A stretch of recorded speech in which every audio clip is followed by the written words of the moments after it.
अस्सलाम वालेकुम पाकिस्तान, मैं हूं आपकी होस्ट आपकी दोस्त जताशा इनाम और वेलकम करते हैं आपको अयूब पाक के ऑफिशियल यूट्यूब चैनल में। सेगमेंट का नाम अयूब पाक के रंग जताशा के संग। नाज़रीन, अभी हम लोग पाकिस्तान आर्मी म्यूज़ियम के बाहर खड़े हुए हैं और अभी हम अंदर जाएंगे और आपको डिटेल में पाकिस्तान आर्मी म्यूज़ियम के हवाले से बताएंगे और विज़िट करवाएंगे। और यहाँ पर जो मैं मेन चीज़ आपको बताना चाहूँगी वो ये है कि किस तरीके से इस म्यूज़ियम में पाकिस्तान आर्मी की जो यादें हैं और जो उनकी बातें उनको प्रिजर्व किया गया है। बहुत खूबसूरती से पाकिस्तान आर्मी की हिस्ट्री को यहाँ पे प्रिजर्व किया गया है। और इस म्यूज़ियम में 1965 की वॉर के हवाले से भी बताया गया है, 1971 की वॉर के हवाले से भी बताया, कारगिल वॉर के हवाले से भी बताया गया है। इसके साथ साथ यहाँ पर जो है वॉर और टेरर के हवाले से भी बताया गया है कि किस तरीके से हमारी पाकिस्तान आर्मी ने सिर्फ पाकिस्तान में नहीं बल्कि पाकिस्तान से बाहर बल्कि पूरी दुनिया के लोगों को सेव किया है। किस तरीके से उन्होंने टेररिज्म के ख़िलाफ़ उन्होंने ये जंग लड़ी है। और यहाँ पर मैं बड़ी प्राउडली ये चीज़ कहूँगी कि फाइनली हम लोग ये जंग जीत भी चुके हैं, लेकिन अभी भी हम हालाते जंग में ही हैं। इस हवाले से भी हम आप लोगों को यहाँ पर बताएंगे और इसके साथ साथ निशान हैदर के हवाले से भी बताएंगे, क्योंकि अंदर एक गैलरी है जो निशान हैदर के ऊपर है। और बताएंगे कि किस तरीके से हमारे जो जवान हैं, हमारे ऑफिसर्स हैं, उन्होंने अपनी जानों का नजराना पेश किया पाकिस्तान के लिए और पाकिस्तानी लोगों के लिए। तो आएँ अंदर चलते हैं और आप लोगों को पाकिस्तान आर्मी म्यूज़ियम का विज़िट करवाते हैं। आइए मेरे साथ।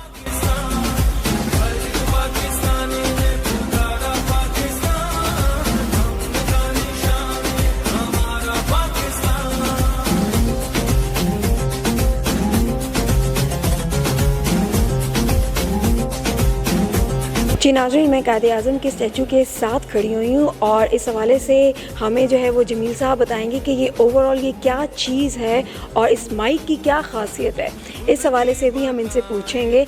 जी सर, बताएं कि ये मतलब ये ओवरऑल जो आपने ये बनाया हुआ है ये किस हवाले से आपने बनाया है और उसमें क्या चीज़ बताई गई है? जी मैं आपके नाज़रीन को बताता चलूँ कि ये कायद-ए-आज़म मोहम्मद अली जिन्ना का डायरामा मैंने बनाया हुआ है। एक्चुअली हमारे पास एक ब्लैक एंड वाइट पिक्चर थी जिसमें कायद-ए-आज़म मोहम्मद अली जिन्ना 1948 में पेशावर गए और वहाँ पर एरोड्रोम में उन्होंने 15 गन पंजाब रेजिमेंट से ख़िताब किया और उस ख़िताब की एक तस्वीर थी हमारे पास। और उसी तस्वीर के ऐन मुताबिक हमने कायद-ए-आज़म मोहम्मद अली जिन्ना का ये स्टैचू बनाया हुआ है, जो कि 6.2 very according to the actual height Quaid-e-Azam Mohammad Ali Jinnah की थी, उसके मुताबिक बना हुआ है।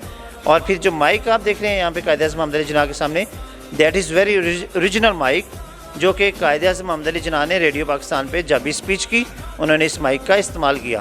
तो डीजी रेडियो पाकिस्तान ने इस माइक को फिर पाकिस्तान आर्मी को गिफ्ट किया, तोहफ़ा दिया और इसके बाद हमने यहाँ पर इसको डिस्प्ले किया हुआ है।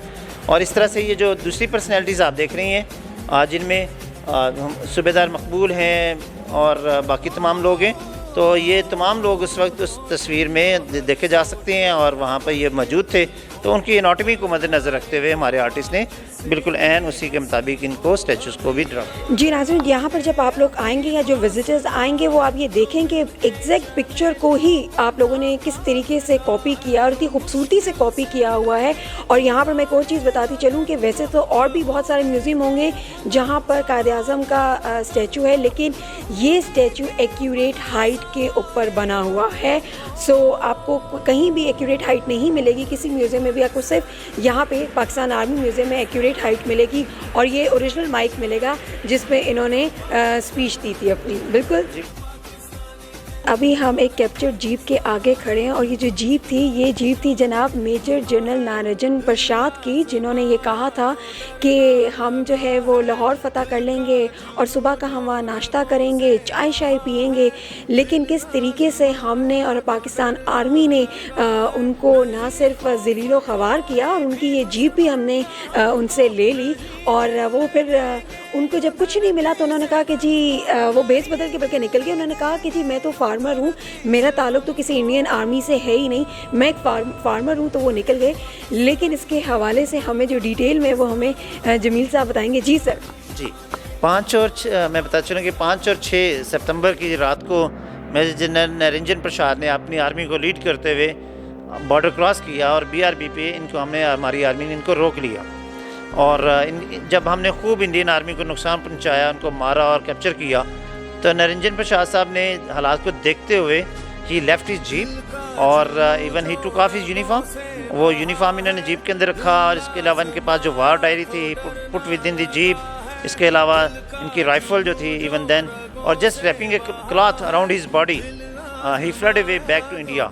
और जब हमारी आर्मी ने रास्ते में इनसे पूछा कि हु आर यू, तो इन्होंने अपनी पहचान छुपाते हुए बताया कि मैं तो एक किसान हूँ, वही बात, और मैं गलती से इधर आ गया था, तो लिहाजा मैं अभी वापस जा रहा हूँ। तो इस तरह से मेजर जनरल निरंजन प्रसाद साहब तो भाग गए, लेकिन हमने उनकी जीप और उनका असला और डायरी जो थी वो तमाम चीज़ें कब्जे में ले ली। ये फ्लैग उल्टा लगाने का क्या मकसद है? मतलब ये तो ऑरेंज कलर ऊपर होता है, फिर वाइट पे ग्रीन, लेकिन ये आप लोगों ने उल्टा क्यों लगाया? इसकी क्या लॉजिक है?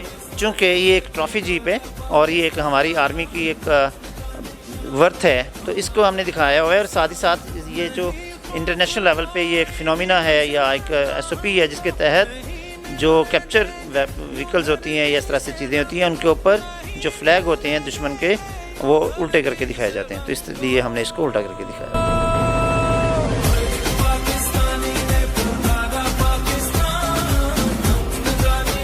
हमारे देखने वालों को बताएं कि निशाने हैदर है क्या?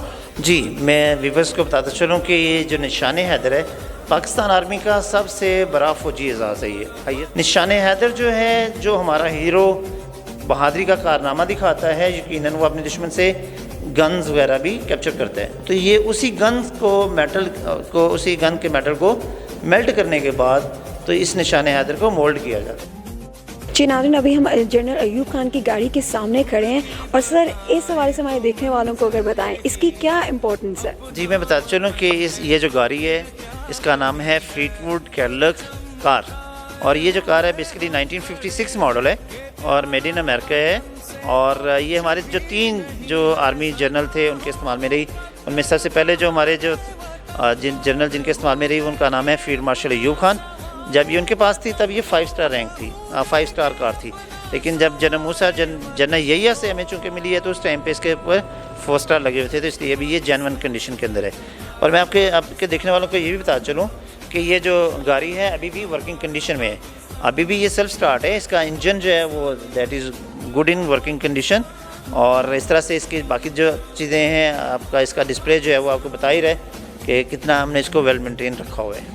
नहीं, नो डाउट आपने यहाँ पूरे म्यूज़ियम में हर चीज़ को बहुत खूबसूरती से आपने सेट किया हुआ, वेल मेंटेन है। और नो डाउट ये भी कार इतनी मतलब अच्छी और अपनी अच्छी और असल हालत में है और वेल मेंटेन है, जैसे कि आपने बताया कि ये अभी भी वर्किंग कंडीशन में भी है। बहुत कम ऐसी कार्स हैं जो वाकई वर्किंग कंडीशन में हो इस टाइम की।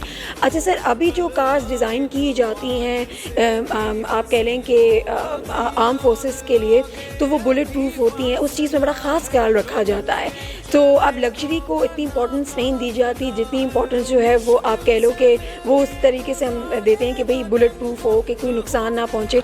तो क्या पहले भी इसी तरह ही कार्स डिज़ाइन की जाती थी, लेकिन या पहले कोई और तरीका था डिज़ाइन करने का? जी, ये भी अपने काम के लिहाज से बेहतरीन कार है उस टाइम की और लग्जरियस कार है। और साथ ही साथ मैं बता चलूँ ये भी बुलेट प्रूफ कार है और इसका अभी भी मतलब अगर आप इसके शीशे देखें तो उस टाइम के लिहाज से ये बुलेट प्रूफ कार थी। और अच्छा, ये भी बहुत बड़ी एक बात है और मेरे ख्याल से ये देखने वालों के लिए भी एक ये नई चीज़ होगी। मेरे लिए खुद नई चीज़ है कि ये भी बुलेट प्रूफ कार है। आँखों डरना लगा है, दिल का जुनू जो रगों से बहा है, दिल आजमाया तो डरना लगा है। जी नाज़रीन, अभी हम कामयाबियों के सफ़र की वॉल के आगे खड़े हैं। सर, हमारे देखने वालों को बताएं कि क्या क्या हमारी कामयाबियाँ थी? जी, मैं आपको बता चलूँ कि हमारी आर्मी ने ना सिर्फ इनके सो कॉल्ड पैराडाइज जो थे उनको ख़त्म किया, इनके जो आप देख सकते हैं टनल्स थी जहाँ पे ये ट्रेनिंग करते थे, जहाँ पे ये छुपते थे, वो ख़त्म की। इनके एमुनिशन हमने कैप्चर किया, जो कम्युनिकेशन इंस्ट्रूमेंट थे वो कैप्चर किए, इनकी फैक्ट्रीज थी इवन एमुनिशन की, उनको ख़त्म किया। और इसके अलावा ये जो मासूम बच्चे जो इनके चुंगल में थे, जिनको ये बाकायदा इस्लाम से दूर ले जा रहे थे और मिसगाइड करते हुए बेसिकली इनको ब्रेन वॉशिंग करते हुए इनको इस्लाम के ख़िलाफ़ और मुसलमानों के ख़िलाफ़ इस्तेमाल कर रहे थे, हमने इन बच्चों को फिर दोबारा से इस्लाम की सही मायने में तालीम दी। और इसके अलावा बड़ी तादाद में ये जो असला आप देख रहे हैं तस्वीरों के अंदर, ये एक माइनर्स है, ये शायद 2 या 3% अब दिखाया हुआ है यहाँ पर। शायद बहुत बड़ी तादाद में हमने अब तक इन दहशतगर्दों से असला और कम्युनिकेशन इंस्ट्रूमेंट और करेंसी वगैरह तमाम चीज़ें बड़ी तादाद में हमने इनसे कैप्चर कर ली हैं। जी नाज़रीन, don't forget to subscribe our YouTube channel. आपने हमारी वीडियो को लाइक भी करना है और शेयर भी करना है with your friends and family as much as you can. इंशाल्लाह दोबारा हाजिर होंगे एक नई वीडियो के साथ। तब तक के लिए मुझे दीजिएगा इजाज़त, रखिएगा अपना बहुत सारा ख्याल। अल्लाह हाफिज़।